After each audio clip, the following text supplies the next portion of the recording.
रामायण में बजरंग बली की भूमिका काफी अहम रही है, मगर बहुत कम लोग जानते हैं कि महाभारत काल में भी हनुमान जी का वर्णन हुआ है। दो अहम मौकों पर आकर हनुमान जी ने पांडवों का साथ दिया है। पहली बार उन्होंने भीम की शक्ति के अभिमान को तोड़कर उन्हें घमंड न करने की सलाह दी थी, और दूसरी बार महाभारत के युद्ध में उनका सामना कर्ण से हुआ था। महाभारत खंड के अनुसार ये बात तब की है जब पांडवों और द्रौपदी को वनवास और अज्ञातवास मिला हुआ था। सभी जंगल में भटक रहे थे। एक बार द्रौपदी जंगल में अपनी बनाई कुटिया में बैठी हुई थी। तभी अचानक एक दिव्य पुष्प यानी कि फूल हवा में उड़कर आया और द्रौपदी की गोद में आ गिरा। इस फूल को देखकर द्रौपदी आश्चर्यचकित हो गई, क्योंकि ये कोई साधारण फूल नहीं था, बल्कि ये ब्रह्म पुष्प था। इसकी सुगंध से द्रौपदी काफी मोहित हो गई। उसने भीम से कहा कि क्या आप मेरे लिए ये पुष्प ला सकते हैं। भीम पुष्प की खोज में जंगल में निकल गए। रास्ते में कड़ी मुसीबतें आई, कई जंगली जानवर आए। भीम सभी को पिछाड़ते हुए आगे निकल गए। बड़े बड़े पहाड़ों और जंगलों को लांघकर भीम आगे बढ़ते जा रहे थे। हनुमान जी ने देखा कि भीम को अपनी ताकत पर बहुत ज्यादा अभिमान हो गया है। वो उसका घमंड चूर करना चाहते थे। तो हनुमान जी ने भीम को पाठ पढ़ाने का सोचा। भीम अपने रास्ते से चला जा रहा था कि उसने देखा कि एक कमजोर सा दिखने वाला वानर रास्ते के बीच में लेटा हुआ है। भीम ने कहा, हे वानर, तुम बीच रास्ते में से अपनी पूंछ को हटाओ और मुझे आगे जाने दो। वानर ने कहा कि हे महानुभाव, आप देख सकते हैं कि मैं कितना कमजोर और बूढ़ा हूँ। मुझ में तो हिलने की भी हिम्मत नहीं है, और अगर आप में हिम्मत है तो आप मुझे लांघ कर आगे निकल जाओ। ये सुनकर भीम ने सोचा कि मुझ में 100 हाथियों के बराबर बल है। कई बड़े बड़े वृक्षों को मैं उखाड़ कर फेंक सकता हूँ, तो ये तो एक छोटी सी पूंछ ही है। भीम ने अपनी गदा को एक साइड पे रखा और अपने दोनों हाथों से वानर की पूंछ को हटाने का प्रयत्न करने लगा, लेकिन भीम उस वानर की पूंछ को 1 इंच भी नहीं हिला पाया। भीम पूरी तरह से थक चुके थे, और जब उन्होंने वानर की तरफ देखा तो वो बूढ़ा वानर धीरे धीरे मुस्कुरा रहा था। भीम अब समझ गए थे कि ये कोई साधारण वानर नहीं है। उसने उसके चरणों को पकड़ा और कहा कि मुझे क्षमा कीजिए, मैंने आपको पहचाना नहीं, और आप मुझे अपना असली परिचय दीजिए। वानर ने कहा कि मेरा कोई परिचय नहीं है। मैं तो प्रभु श्री राम का भगत हूँ और अभी भी उन्हीं की आज्ञा का पालन कर रहा हूँ। मैं जानता हूँ कि तुम वायु पुत्र भीम हो, लेकिन मैं भी पवन पुत्र हनुमान हूँ, और इस नाते मैं तुम्हारा बड़ा भाई हूँ। भीम ने हनुमान जी से निवेदन किया कि हे भ्राता, आप मुझे अपना असली दर्शन दीजिए। तब हनुमान जी अपने असली रूप में आ गए और भीम के आश्चर्य की कोई सीमा नहीं थी। इस तरह भीम ने हनुमान जी का घमंड तोड़ा।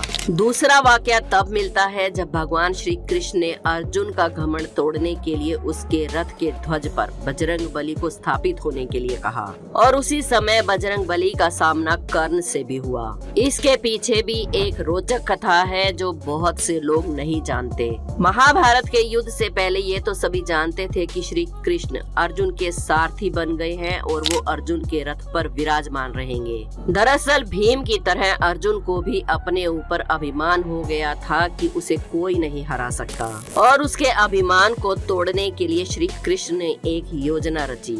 एक बार रामेश्वरम में अर्जुन और हनुमान जी की भेंट हुई। तब दोनों में राम और रावण के युद्ध को लेकर चर्चा होने लगी।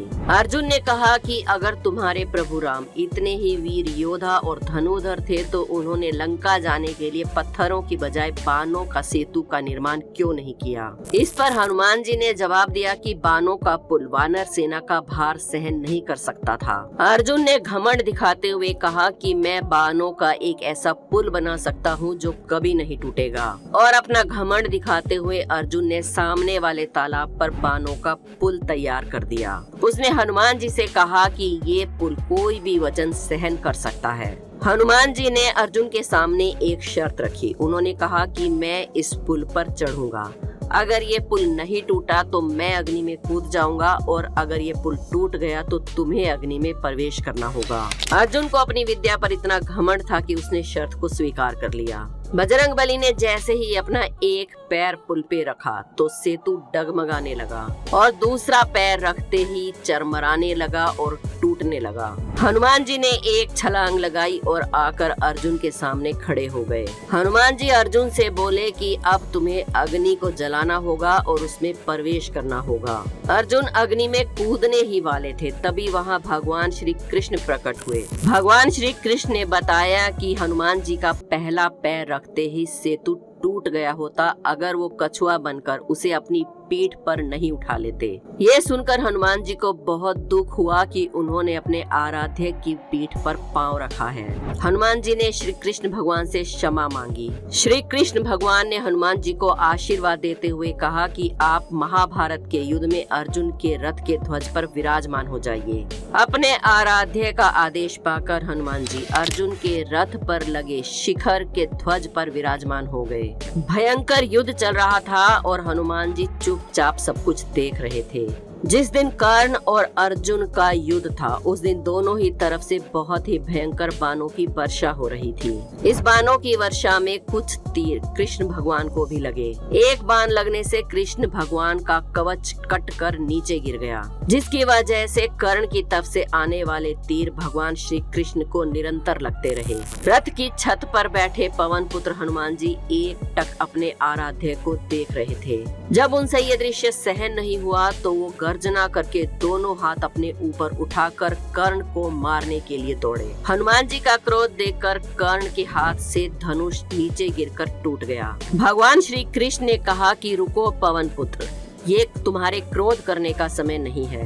प्रभु श्री कृष्ण के कहने से हनुमान जी रुक तो गए, लेकिन उनके दोनों हाथों की मुट्ठियां बंद थी, उनके दांत किटकिटा रहे थे और हनुमान जी का क्रोध शांत होने का नाम नहीं ले रहा था। हनुमान जी के क्रोध को शांत न होते देखकर श्री कृष्ण ने कड़े स्वर में कहा, तुमको मैंने यहाँ युद्ध में शांत बैठने के लिए निमंत्रण दिया था। फिर हनुमान जी ने अपने आराध्य देव की ओर देखा और शांत होकर फिर से ध्वज पर जाकर विराजमान हो गए। इस कथा से ये बात स्थापित हो जाती है कि हनुमान जी जैसा वीर योद्धा और अपने आराध्य देव को समर्पित कोई भी दूसरा भक्त नहीं है। सभी युगों में हनुमान जी के प्रताप से ही उजियारा है। इस ब्रह्मांड में ईश्वर के बाद यदि कोई शक्ति है तो वो बजरंगबली महावीर विक्रम बजरंगी के समक्ष किसी भी प्रकार से मायावी शक्ति नहीं ठहर सकती। दोस्तों, उम्मीद करते हैं आज की वीडियो आपको पसंद आई होगी। वीडियो पसंद आई हो तो एक लाइक जरूर करें। हमारे चैनल अनोखी दुनिया को सब्सक्राइब करके बेल आइकन को प्रेस करना ना भूलें। कमेंट्स में जय श्री राम, जय बजरंगबली जरूर लिखें। कल फिर मिलेंगे एक और वीडियो में एक और नए इंटरेस्टिंग टॉपिक के साथ। जय श्री राम।